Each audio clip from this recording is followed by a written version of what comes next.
C'est l'heure de notre second débat de ce sens public qui porte sur l'inflation. Elle se maintient à des niveaux élevés, près de 5% en août par rapport au mois d'août de l'année précédente. Le pouvoir d'achat des Français baisse, la pauvreté augmente. Le gouvernement, évidemment, cherche des solutions. Elisabeth Borne a notamment annoncé vouloir interdire la shrinkflation, cette manip de certaines marques qui réduisent la quantité de produits dans un emballage sans réduire le prix. Je sais pas, on va dire 330 grammes de céréales dans un paquet qui en faisait 400 auparavant. Audrey Vetaz.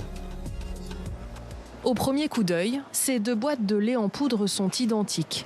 Même emballage, même taille, mais leur poids est bien différent.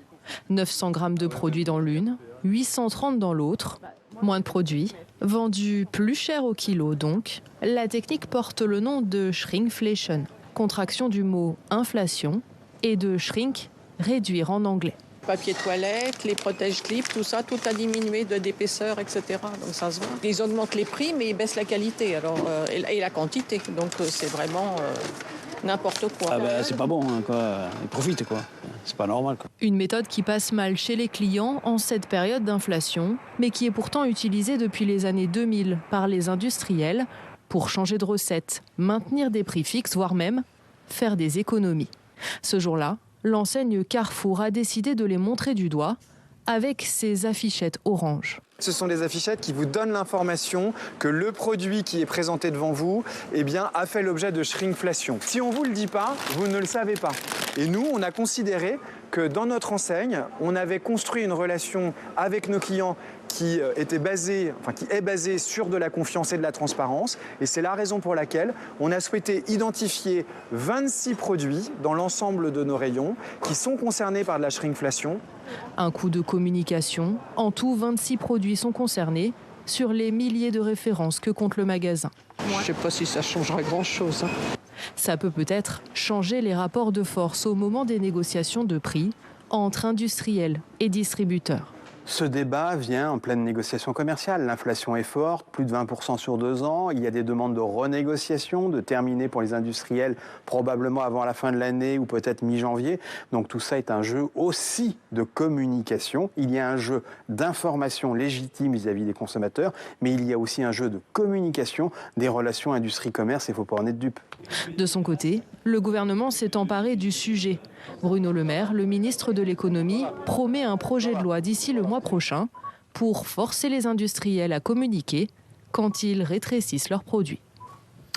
Comment freiner l'inflation? Pourra-t-on retrouver un jour les prix de 2021? Tiens, pourquoi pas? On en débat avec Éric Heyer. Bonsoir. Bonsoir. Bienvenue à vous. Vous êtes directeur du département analyse et prévision de l'Observatoire français des conjonctures économiques. Pascal Ebel, bonsoir. Bienvenue à vous aussi. Vous êtes économiste, directrice associée au cabinet de conseil en marketing Seaways. Rodolphe Bonas, bonsoir. Bonsoir. Le PDG du groupe Aristide Retail Technologies, spécialiste de la grande distribution.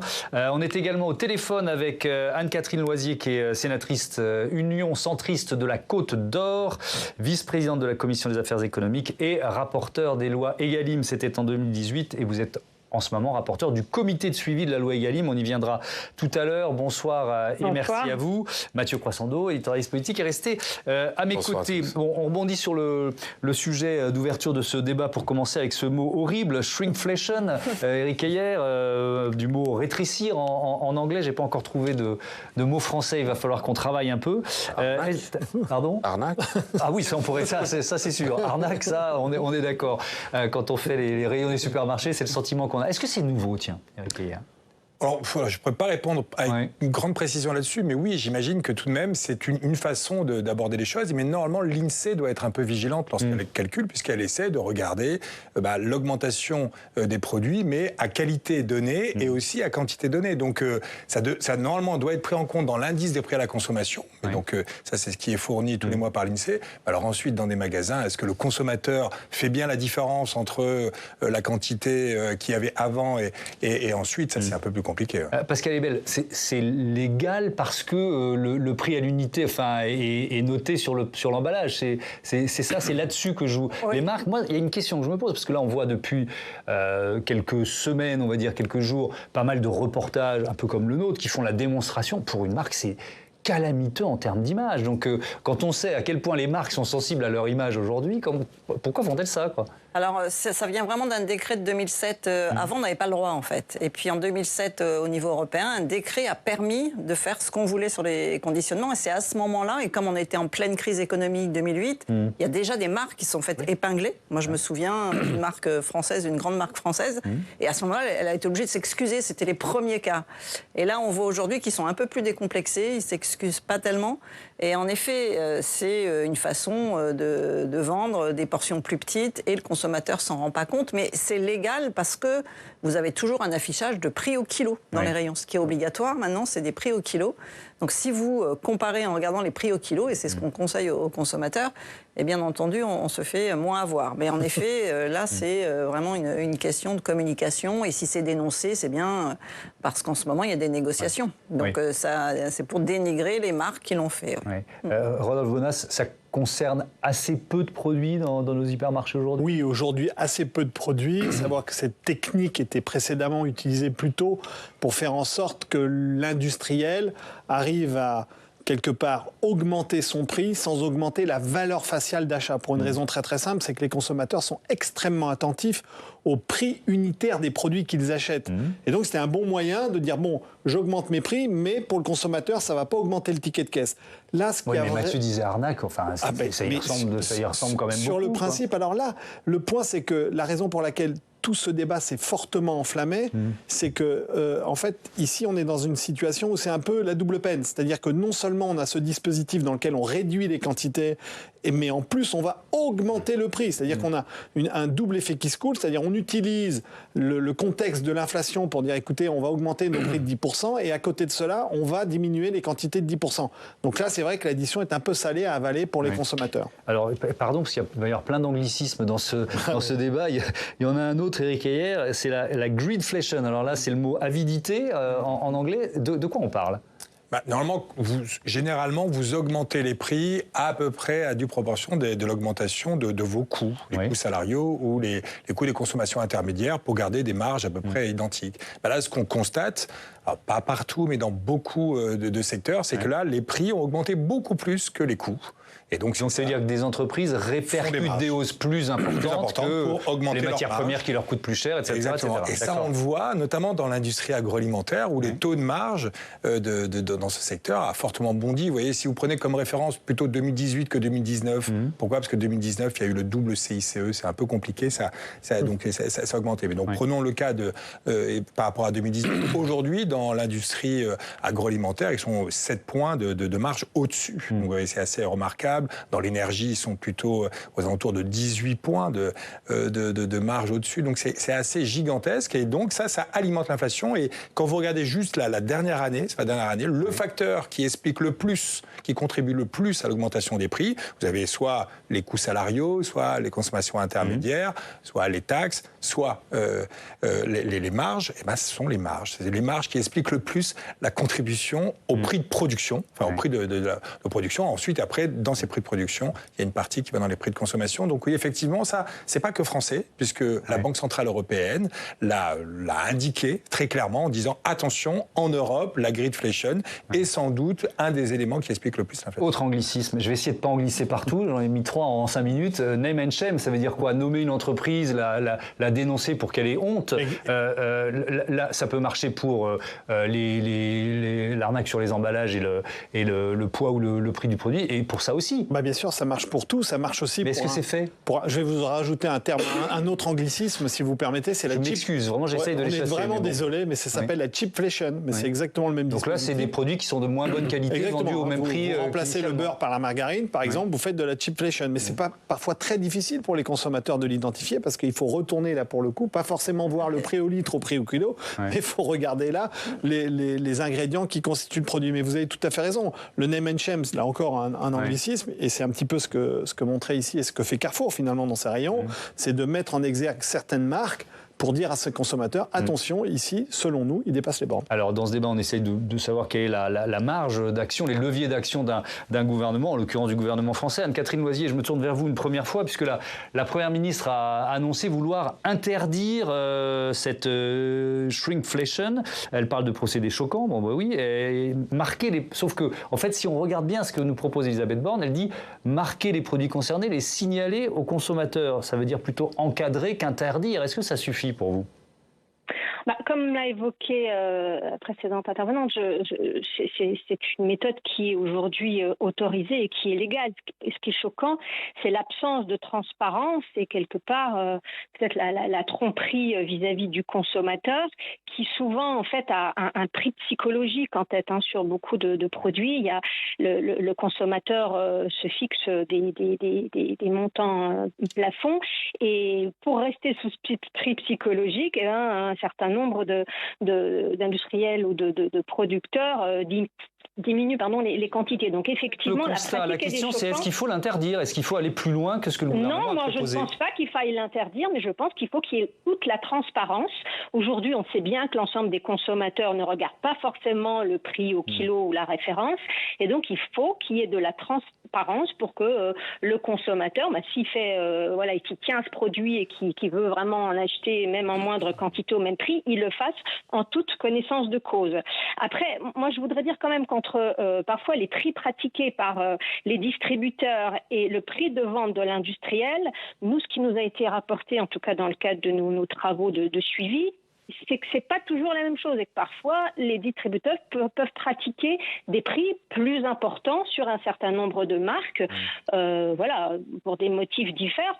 Parfois c'est pour favoriser leur marque distributeur, mais je voudrais quand même dire qu'il ne faut pas forcément incriminer systématiquement l'industriel qui a sa part de responsabilité, mais qui a aussi, ces dernières années, les industriels ont globalement fait face à des grosses chutes de leurs marges. Oui, et aujourd'hui, dans un contexte... On y reviendra en détail, pardon de vous interrompre, mais on y reviendra un peu plus tard et je vous redonnerai la parole sur ce thème. Je reviens à la question de la marge de manœuvre d'un gouvernement, sur ces différents, je ne vais pas redonner tous les anglicismes, procédés qu'on a détaillés, mais c'était important de les détailler, je pense, au début de ce débat.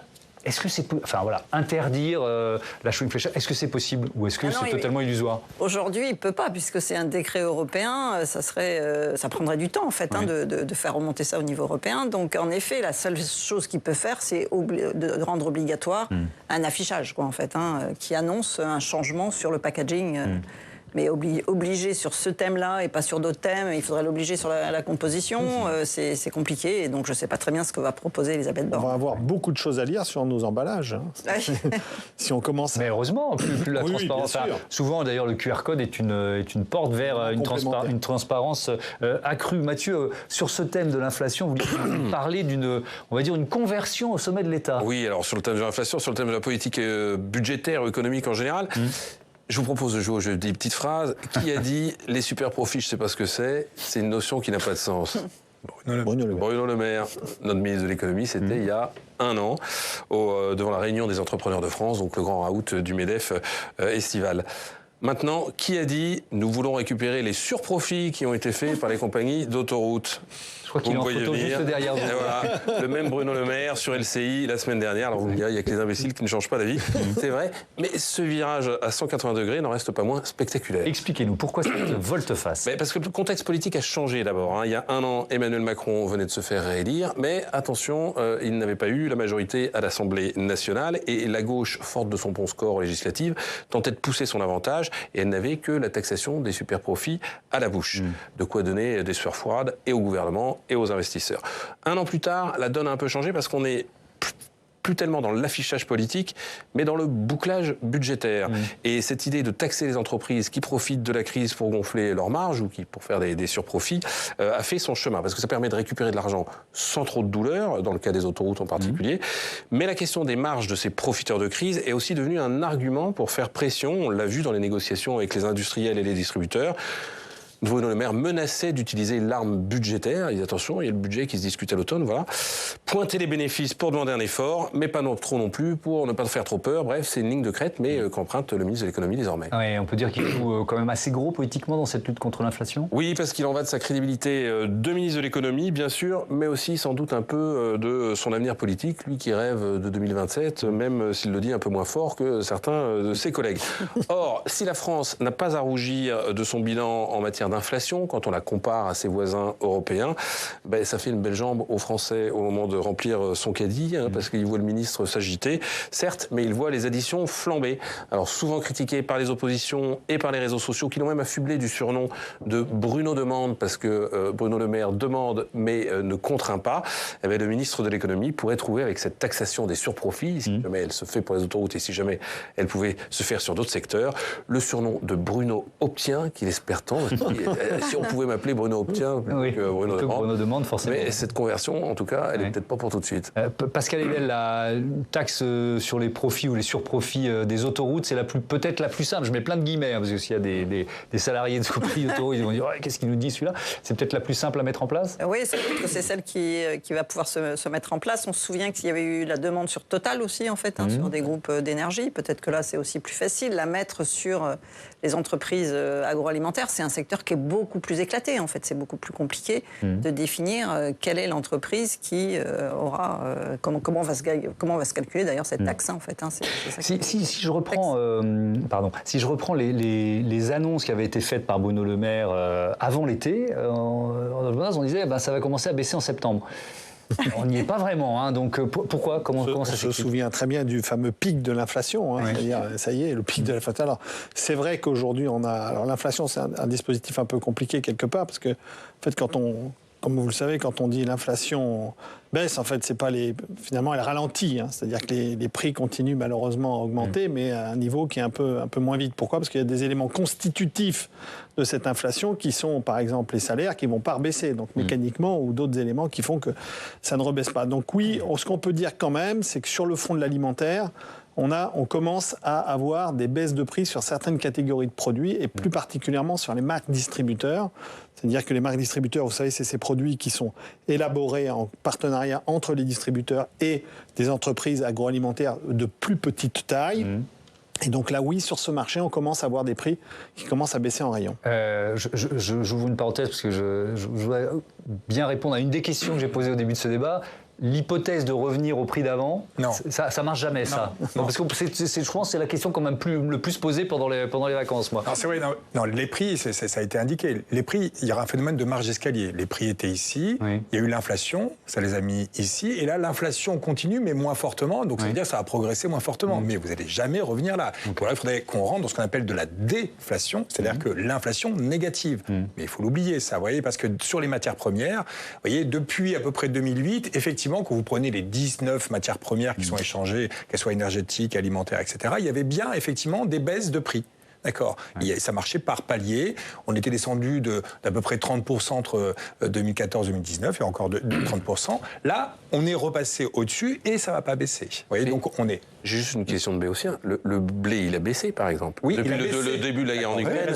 Ça a baissé. D'accord. Donc il y a un effet marge d'escalier, ça a un tout petit peu baissé, mais on est encore très au-dessus du niveau d'avant-crise. Et donc, ça dépend quel est votre référence. Si c'est il y a 6 mois, effectivement, ça a baissé. Mais si c'est l'avant-crise, la marge d'escalier est gigantesque. Et donc, ça va être ça. Et ça, je pense qu'il faut le garder macroéconomiquement. Les prix vont faire une marge d'escalier.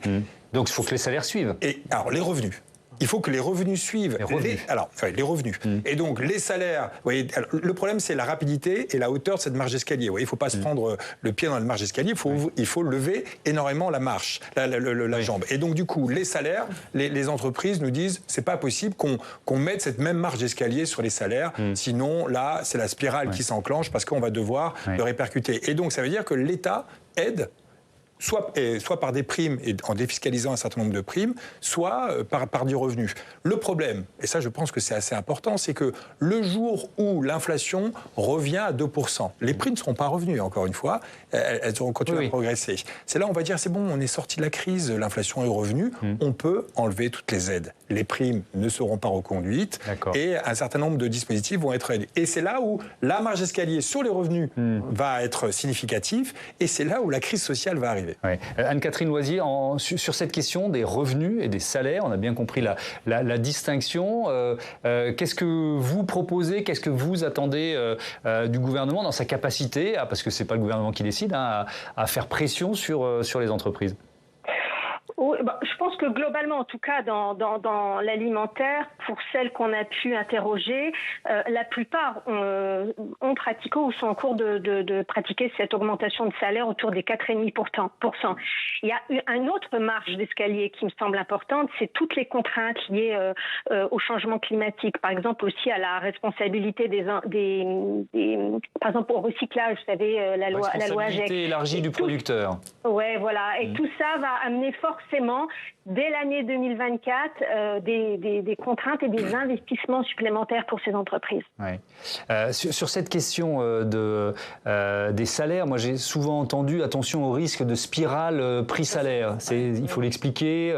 Oui, est-ce que c'est une des raisons pour lesquelles on hésite à augmenter les salaires aussi vite que les prix? Oui, quand on prend par exemple le prix d'une baguette, le prix du blé, c'est que 10% en fait.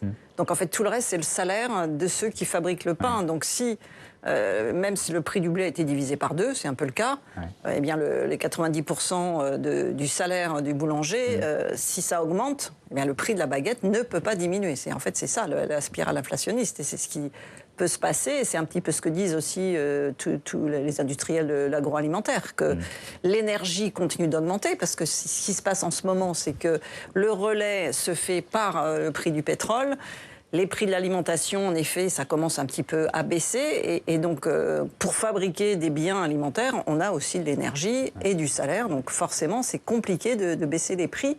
Et en termes d'impact du changement climatique, on sait que les récoltes, en fait, elles vont subir des à-coups tout le temps. Donc, c'est pas que les investissements pour la transition écologique. C'est qu'on va avoir des récoltes. On sait qu'il y a eu un dôme de chaleur encore au Canada. Donc, on va avoir encore des problèmes d'approvisionnement en blé, en tournesol et tout ce qui a touché, finalement, les hausses de prix. Parce que ce qu'on est en train d'annoncer, c'est que les Français ne verront jamais leur salaire augmenter dans les années qui viennent. Parce que quand ça ne va pas, on ne peut pas les augmenter. Quand ça va mieux, il faut reconstituer les marges. Et quand ça va mieux, il ne faut pas déclencher l'inflation. Non, mais c'est important. Il va falloir qu'au bout du bout, les salaires aient progressé de la même manière que les prix avec la marge d'escalier. Le problème, c'est la rapidité dans laquelle vous allez. D'accord. Donc ça veut dire qu'aujourd'hui, les salaires ont progressé en nominal, mais moins que l'inflation. Donc il y a une perte de pouvoir d'achat. Et donc il va falloir que pendant des années, les salaires progressent plus vite que l'inflation pendant un certain nombre d'années pour récupérer. Là, pour l'instant, on a perdu à peu près 2,5 points. Et ben, il faut récupérer 2,5 points. L'idée, c'est à quelle vitesse. Si vous le faites trop vite, il y a une spirale inflationniste, les banques centrales augmentent les taux d'intérêt, ça provoque une récession. Donc il faut le faire en douceur. Alors, il y a une proposition, et je vais vous demander de réagir à cette proposition. C'est pas très nouveau, mais bon voilà, c'est François Ruffin, député La France Insoumise de la Somme, qui propose d'indexer les salaires sur l'inflation. On l'écoute. Première proposition, indexation des salaires sur l'inflation. Ce qui existait jusqu'en 1982, l'échelle mobile des salaires, c'est-à-dire qu'il n'y a pas que le SMIC, on peut estimer que peut-être jusqu'à 2 000 €, ça augmente automatiquement. Première chose, et le travail payera mieux. Deuxième chose, un blocage des prix temporaire. Je le dis quand on interroge les économistes, le blocage des prix dans la durée, ça ne marche pas, ça finit par craquer. Mais un blocage des prix temporaire gère une situation. Rodolphe Bonas, je commence par la fin. Blocage des prix temporaires. Illusoire, possible à mon avis, illusoire. Et on tombe un peu, pour moi, dans un peu si vous voulez, la chimère de dire finalement, pour sortir d'une situation de crise comme celle-ci, le seul moyen, c'est encore plus de mesures, j'allais dire, d'un commerce administré. Or, plus vous encadrez, plus vous administrez le commerce, moins, quelque part, vous pouvez obtenir le jeu de cette fameuse libre concurrence. Et on le voit bien, le gouvernement s'y est un petit peu cassé les dents, parce que quand Bruno Le Maire annonce qu'il souhaite avancer les dates de négociation commerciale entre distributeurs et industriels, c'est simplement qu'il explique que l'administration, l'organisation de ces négociations, c'est plus possible. Et c'est pour ça qu'il anticipe les choses. Le libre commerce, c'est ce qu'on décrivait au tout début du débat, des marques qui en profitent pour augmenter leur marge ou réduire le poids des produits proposés au même prix. Mais heureusement qu'on administre un peu, quoi. Je suis tout à fait d'accord avec vous. Oui. C'est important que ce soit encadré. Oui. Ça, il n'y a pas de débat. Et l'encadrement est un élément important. Mais l'administration, c'est-à-dire le fait de rentrer dans quelque chose de tellement dogmatique que finalement la loi du marché ne s'applique plus, je pense qu'à mon avis, il faut y faire attention. D'accord. Alors je vais aller dans votre sens. Là, j'ai critiqué votre avant, mais je vais aller dans votre sens aussi. C'est vrai, Pascal Ebel, qu'on a pris cette habitude, depuis, on va dire, le Covid, d'avoir un gouvernement qui est sommé de trouver une réponse économique à tout. Et une loi ou une mesure dès que l'inflation augmente ou que, etc. Donc, oui, c'est compliqué. Jusqu'où on peut aller dans une économie administrée. Donc voilà, là, je reprends un peu votre argument. Oui, non, c'est vrai que le citoyen a du mal à comprendre parce que pendant le Covid, on a pu finalement donner beaucoup d'aide, mais ça s'est fait dans tous les pays. Donc ce qu'il faut comprendre, c'est qu'on est sur un marché international et qu'il faut en effet que nos mesures ne nous pénalisent pas plus par rapport à l'extérieur. Donc c'est un peu ça qui est difficile à comprendre. Mais c'est vrai qu'il y a quand même ce sujet de l'alimentation où il n'y a pas eu d'aide en fait, alors qu'on a eu des aides, des chèques pour la partie énergie et que cette inflation sur l'alimentation, elle est plus tardive qu'ailleurs d'ailleurs, que dans les autres pays européens, et elle se fait après la hausse de l'énergie. Donc tous ceux qui... En fait, ce qu'il y a de difficile, c'est que ça ne touche pas les mêmes partie de la population, donc les segments de la population qui ont des familles, qui ont des enfants, ont une inflation, l'INSEE l'a mesuré, il y a 4,5% d'écart. On n'est pas égaux devant l'inflation. Devant l'inflation, donc quand il y a les foyers qui vivent en région parisienne, c'est 4,5 points de moins dans l'agglo parisienne que ceux qui vivent dans les zones rurales. Et les plus jeunes, c'est une inflation aussi qui est plus faible que ceux qui sont plus âgés. Parce que ça concerne tous les Français qui n'ont pas d'autre choix que de prendre leur voiture, par exemple. Oui, c'est l'un des arguments. Et puis que le poids du logement est plus important quand on se chauffe et qu'on a une grande maison. Et on a un poids de l'alimentation beaucoup plus élevé quand on a une famille que quand on vit tout seul. On va parler d'essence dans un instant, mais ça veut dire, Éric Heyer, qu'il faut des mesures ciblées et pas des mesures globales, c'est ça? Oui, parce que le blocage, pourquoi pas? D'ailleurs, si on bloque, on peut indexer, ça rentre entre nous. Parce que du coup, vous revenez à la proposition de François Ruffin. Donc en fait, ok. Mais sinon, face à cette crise, vous avez deux solutions. Soit on encadre les prix, c'est ce qu'on a fait nous en France, on a mis un bouclier. Soit les autres pays, en fait, ont laissé l'inflation, mais ils ont donné un chèque à leurs citoyens ou à leur entreprise. D'un point de vue budgétaire, c'est la même chose. La question qu'on doit se poser, c'est qui paye? C'est la même chose, c'est l'État qui paye. La question, c'est est-ce qu'on utilise mieux l'argent public en laissant l'inflation et en compensant les personnes? Alors l'avantage, c'est ce qui vient d'être dit, c'est que vous pouvez cibler à qui vous donnez et à qui vous donnez pas, alors que quand vous encadrez et que vous bloquez pour tout le monde, y compris pour des ménages qui n'en ont pas besoin. Donc en termes de ciblage, on préfère la stratégie, on va dire, allemande. En revanche, la stratégie française a un intérêt tout de même, c'est-à-dire de bloquer, c'est ce qu'on a fait, c'est-à-dire que les salaires du coup progressent moins vite qu'ailleurs, puisque l'inflation a été plus faible. Et quand vous le faites pendant 2 ans et demi, ça fait que des niveaux de salaire aujourd'hui, en France, sont 5 points en dessous du niveau de salaire allemand. Ça fait des petits gains de compétitivité à terme. Donc en gros, c'est un peu une stratégie CICE, compétitivité, en bloquant les prix. Mais il y a tout de même la question, qui paye? Et là, c'est les finances publiques. Ce que veut le gouvernement, c'est bloquer sans que ça soit les finances publiques qui payent. Et donc, il demande de faire justement des ventes à perte, etc. Justement. Voilà, vous êtes trop fort, vous m'offrez la transition parce que c'est le thème de la chronique de Quentin Calmet tout de suite. Il va me rejoindre sur ce plateau. Bonsoir Quentin. Effectivement, c'est l'annonce du week-end. Bienvenue. Gouvernement qui souhaite autoriser temporairement la vente de carburant à perte. Je le disais tout à l'heure, ça nous ramène quand même 60 ans en arrière, 1963. C'est cela, Thomas. En fait, ce qu'on comprend, c'est que l'exécutif espère faire baisser les prix, mais sans sortir le carnet de chèques. Et c'est vrai qu'on l'a vu dans de nombreux départements, le prix du litre qui atteint presque les 2 €. C'est la situation que vivent de nombreux Français en ce moment quand ils font le plein. Et en plus, la situation pourrait empirer dans les prochains mois. Les pays producteurs ont déjà annoncé avoir décidé de réduire le nombre de barils sur le marché afin aussi de maintenir maintenir leur niveau de rente. Et donc, on a vu effectivement ce week-end dans Le Parisien, la Première ministre annoncer revenir sur la loi de 1963 qui interdit la vente à perte. Elle a dit « Je vous annonce qu'à titre exceptionnel, sur le carburant et sur une période limitée de quelques mois, nous allons lever cette interdiction, ce qui permettra aux distributeurs de baisser davantage les prix. Avec cette mesure inédite, continue-t-elle, nous aurons des résultats tangibles pour les Français sans subventionner le carburant. » L'idée serait donc, Thomas, d'autoriser les distributeurs à vendre moins cher que le prix d'achat. La mesure devrait être ajoutée à un projet de loi qui sera présenté dans les prochaines semaines au Parlement. Écoutez les précisions ce matin du ministre de l'économie sur France 2. Sera effectif à partir de début décembre, j'espère le 1er décembre, puisque le texte de loi sera examiné à l'Assemblée début octobre.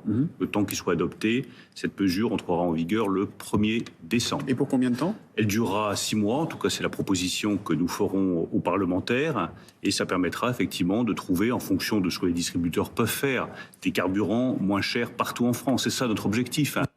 Alors ça fait naître plusieurs questions. D'abord, que vont devenir les petites stations indépendantes? C'est vrai que c'est la question, Thomas. Regardez comment se compose le marché en ce moment en France. Les stations-service sont détenues à moitié par la grande distribution. 5200 des 11 000 stations appartiennent à ces enseignes comme Intermarché ou Carrefour.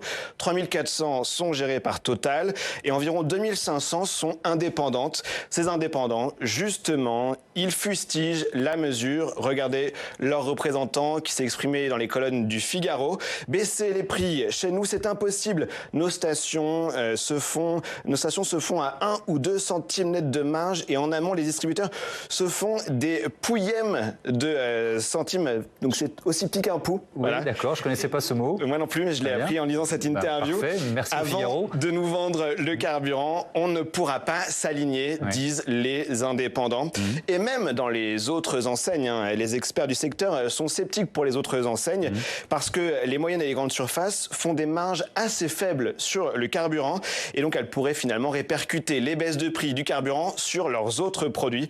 Ce qui est certain, Thomas, c'est que ça prépare une guerre des prix à partir du mois de décembre. Merci beaucoup Quentin. Rodolphe Bonas, je me tourne vers vous. C'est la grande distribution potentiellement qui pourrait appliquer ces ventes à perte? Oui, ce sont les seuls qui ont les moyens par d'autres revenus d'arriver à financer ces baisses et ces ventes à perte. Alors je dois vous avouer qu'en tant qu'observateur du milieu, je suis absolument abasourdi, parce que on revient sur un dogme, c'est-à-dire, vous savez qu'en France, la vente à perte est très encadrée normalement, parce que seuls pendant les périodes de solde, les commerçants sont autorisés à vendre leurs produits à perte. Donc là, aujourd'hui, il faudrait imaginer qu'une enseigne de grande distribution utilise l'essence comme étant un tracteur de trafic, si vous voulez. C'est déjà un peu le cas aujourd'hui. Oui, c'est pour ça qu'aujourd'hui, souvent, l'essence dans les grandes et moyennes surfaces est vendue, comme on appelle, à prix coûtant, de façon à dire, voilà, on n'a pas de marge dessus. Maintenant, je vous donne juste un chiffre. Il faut savoir qu'un hypermarché, c'est à peu près 30 000 litres d'essence vendue par jour. Donc vous faites vite le calcul. Si jamais on décide de baisser de 10%, ça fait 3 000 euros par jour, de 10 centimes, pardon. Si ça fait 20 centimes, ça fera 6 000 euros par jour. C'est quasiment intenable de tenir sur la durée. Donc on n'est peut-être pas à l'abri de 1 ou 2 opérations commerciales un peu fortes sur très courte durée pour créer beaucoup de trafic, mais ça ne sera pas durable. Ça ne tient pas économiquement. Une autre réaction d'un membre du gouvernement sur cette mesure, c'était Olivier Véran sur RTL hier, sur on va dire la ristourne potentielle. Il s'est peut-être un peu emballé, on l'écoute. Ce que propose la Première ministre, c'est pragmatique. C'est-à-dire ceux qui le souhaitent, ceux qui le peuvent, lors d'opérations spéciales par exemple, pourront vendre de l'essence à prix cassé, mais vraiment cassé. On parle quasiment d'un demi-euro potentiellement de moins par litre. Ça vous a un peu fait rire. Ça n'atteindra jamais ce niveau-là, Éric Lier. Voilà. Jamais dire jamais. Vous avez raison, j'aurais dû poser la question différemment. C'est improbable. En tout cas, c'est très peu probable. Et de manière, la question, ça fait longtemps qu'on n'a pas utilisé un anglicisme, mais là, à nouveau, mais il n'y a pas de free lunch. Il y a bien quelqu'un qui va payer ça. Vous voyez, alors c'est soit ça, l'État. Et donc là, aujourd'hui, effectivement, il y a certains qui peuvent se passer, mais ça va, soit ils vont le répercuter dans d'autres prix, soit ça veut dire que ça va se payer sur des indépendants. Donc attention. Et moi, je pense qu'aujourd'hui, entre nous, le faire, alors que le prix du baril, il n'est pas non plus extrêmement élevé. Vous voyez, on tourne aux alentours de 90 et il ne va pas baisser. Donc Donc ça veut dire quoi? Il a été beaucoup plus haut que ça. Il a été nettement plus haut. En 2008, il était à 120 $ pendant la crise. Donc on ne comprend pas l'urgence de ce point de vue-là, parce que vous voyez, si à chaque fois qu'il a 90, on autorise de la vente à perte, alors ça, on va dire, ça va être la nouvelle norme. Mais on va autoriser systématiquement. C'est-à-dire que là, on est en train de s'habituer au 1,99 chez Total qui ne bouge jamais. Donc le jour où ça dépassera les deux, tout le monde va y aller. C'est absolument pas une solution à long terme. Et donc, on n'est pas dans une crise comme on a pu l'être il y a même 1 an ou 2 ans. On est sur une mesure juste politique avec 2 sujets très cristallisants. 1, l'alimentaire, parce qu'on fait ses courses 1 à 2 fois par semaine. Et 2, l'essence, parce qu'on y va 1 à 2 fois par semaine. Et ça, le gouvernement doit s'y attaquer parce que c'est ce qui fait mal aux Français. C'est pas forcément ce qui pèse le plus loin, mais c'est ce qui fait mal aux Français. Donc il faut une réponse politique. Anne-Catherine Loisier, votre avis sur ce retour à 1963? Est-ce qu'il faut revenir 60 ans en arrière là? Oui, non, je suis aussi dubitative que les intervenants, parce qu'effectivement, qui va payer je crains que, comme en parallèle, on parle de revenir sur l'encadrement des produits d'hygiène et alimentaire, eh bien, ce soit effectivement la contrepartie. Et puis, par ailleurs, je suis étonnée parce que sur l'alimentaire, eh bien, le gouvernement préconise un seuil de revente à perte plus 10, parce que le sujet sur lequel le Sénat interroge depuis quelque temps, puisque là, sur tous les produits de grande consommation alimentaire, on pratique le seuil de revente à perte plus 10 obligatoirement. Donc il y a quand même un paradoxe, comme le disait votre intervenant, à proposer des ventes à perte sur le carburant et à proposer des ventes avec seuil de revente à perte plus 10 sur l'alimentaire. Merci beaucoup. Je me tourne vers vous toujours sur cette question, Pascal Ebel. Ce que j'ai bien compris, mais je voudrais qu'on soit précis, le risque, et il faudra que les consommateurs soient vigilants, j'allais dire aware, mais on a dit qu'on arrêtait les anglicismes, soient vigilants sur les prix, c'est-à-dire que ce qu'ils vont gagner à la pompe, ils vont peut-être le perdre sur les produits cosmétiques, par exemple. Attention, faites bien attention dans vos courses. Oui, c'est comme ça que fonctionne la grande distribution. Il faudra bien que la grande distribution récupère de l'argent quelque part. Quand ils font des promotions, c'est qu'en effet, ils gagnent sur un autre rayon, et on sait que souvent, c'est sur les fruits et les légumes où les prix sont plus élevés que ce que coûte le produit. Donc, si ils y arrivent, eux, c'est bien parce qu'ils vont récupérer sur d'autres produits. Et comme ça vient d'être dit en ce moment, et c'est ce qui va se passer aussi dans le cosmétique, c'est qu'on fait des lois pour que on soit à 10% au-dessus du seuil de vente à perte, ce qui a été fait pour mieux rémunérer les agriculteurs et mieux rémunérer les industriels du côté des cosmétiques. Donc en effet, on ne comprend pas bien pourquoi pour le pétrole on autoriserait une vente à perte alors que dans d'autres secteurs, on pourrait faire un stop sur la loi Egalim plutôt. On pourrait se dire, on fait une exception sur une loi qui est récente et qu'on arrêterait pendant quelques temps. Et ça permettrait d'avoir des prix alimentaires qui baisseraient vraiment. C'est le thème dont je voulais parler maintenant, la loi Egalim. Et je me retourne vers vous, Anne-Catherine Loisier, puisque vous êtes rapporteur du comité de suivi de cette loi Egalim au Sénat, qui prévoit, on va dire, alors je vais la simplifier, mais meilleure rémunération des producteurs, rééquilibrage des relations commerciales entre industriels et distributeurs. Est-ce qu'elle a rajouté de la rigidité finalement et peut-être un peu d'inflation à l'inflation aujourd'hui ? Oui, ça a été évoqué. Nous, c'est ce que nous avons pointé dès 2018, dès l'examen de la première loi Egalim. C'est en fait ce risque d'effets collatéraux. Les distributeurs ayant cherché ailleurs les efforts qu'on leur demanderait sur les produits alimentaires. Et en fait, on a vu s'enchaîner les lois, puisque là, la loi qui va arriver ne portera pas que sur l'alimentaire, mais on l'appelle d'ores et déjà l'Egalim 4, pour essayer à chaque fois de corriger les abus, les effets collatéraux, voire même les contournements d'un certain nombre d'industriels. Donc je partage l'avis qui a été évoqué, c'est que je crois qu'aujourd'hui, on va trop loin en matière de législation. Et d'ailleurs, elle est unique en Europe, cette législation Egalim. Nos voisins n'en ont pas. Alors on peut commenter l'inflation chez nos voisins. Est-ce que finalement la loi Egalim et tous les dispositifs qu'on a pu mettre en place se sont révélés efficaces ? En tout cas, nous, au Sénat, on s'interroge là-dessus et depuis l'année dernière, on souhaite avoir plus de transparence, là aussi, sur la manière dont sont utilisées les sommes récoltées, entre guillemets, par les distributeurs dans le cadre du SRP plus 10.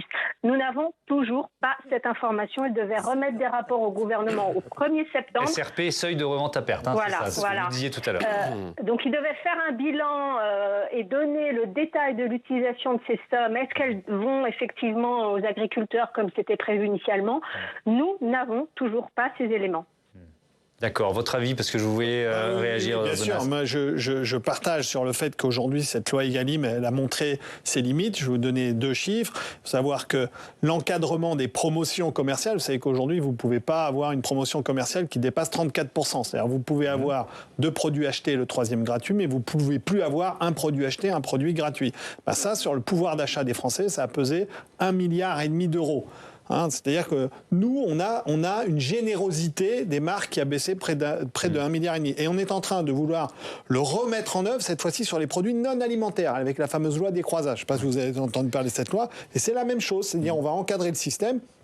Et au bout du bout, nous les consommateurs, on risque de payer certains produits plus chers. Je reviens à la loi, la partie on va dire alimentaire. L'objectif c'était de mieux rémunérer les producteurs, les agriculteurs. Si je simplifie. Est-ce que ça a marché? Alors, c'est extrêmement compliqué à lire parce que c'était un dispositif de ruissellement. L'idée étant de dire, finalement, on arrive à collecter plus de marge sur des produits, en particulier les grandes marques nationales, les fameuses pâtes à tartiner, les sodas ou autres lessives, de façon à faire en sorte que cet argent qui fabrique de la marge sur la vente de ces produits, puisse aller directement aux agriculteurs. C'est très difficile à lire. Le seul élément sur lequel on est certain que l'argent va dans la poche des agriculteurs, malheureusement, c'est l'année 2022 qui nous permet de le lire, parce que pour une fois, les marges de nos agriculteurs ont augmenté. Uniquement pourquoi? Parce que les produits des matières premières brutes ont fortement augmenté sur l'année 2022. Alors là, pour le coup, quand les cours sont élevés, les agriculteurs gagnent. La stratégie du ruissellement, très honnêtement, aujourd'hui, on n'y voit toujours pas clair. Alors, je reste sur la question des agriculteurs, parce que là aussi, on est au cœur d'un débat sur l'inflation. L'un des effets de cette inflation, c'est que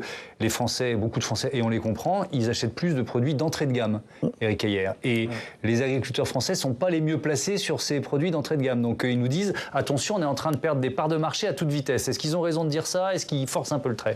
Enfin, on le saura avec certitude dans quelques mois, mais oui, je pense qu'il y a effectivement, et ça, c'est pas très bien analysé par l'INSEE lorsqu'il mesure l'inflation, parce que vous voyez, l'inflation, c'est on prend le panier de consommation du ménagère et on regarde comment ça a augmenté. Mais si vous changez énormément votre structure de consommation, l'INSEE ne le fait pas attention parce qu'il ne change pas le panier régulièrement, et donc possiblement, là, on surévalue l'inflation.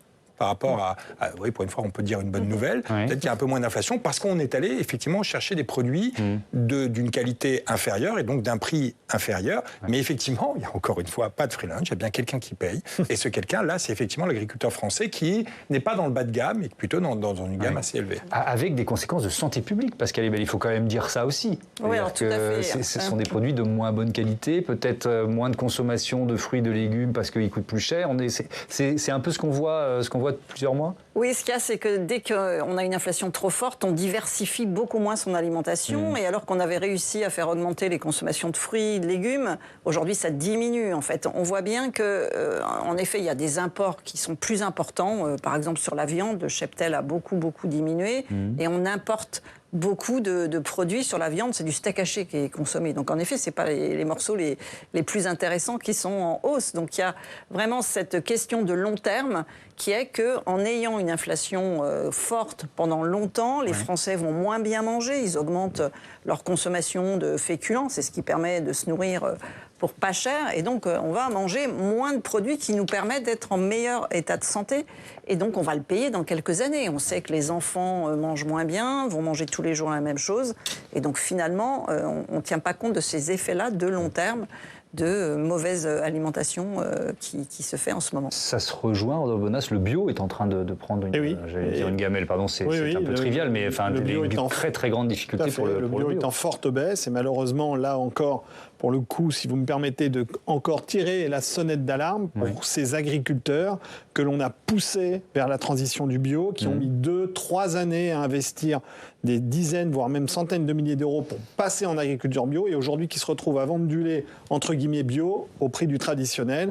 Là, je pense qu'il y a urgence. Là, pour le coup, il faut vraiment s'occuper de ces agriculteurs-là. Mais oui, vous avez raison, les consommateurs, aujourd'hui, finalement, arbitrent, et malheureusement pas toujours dans le sens de la qualité. Merci à tous d'avoir participé à ce débat qui était vraiment passionnant. On a appris beaucoup de choses grâce à vous, et pas seulement des anglicismes, je m'en excuse. Encore une fois, je vous dis à demain.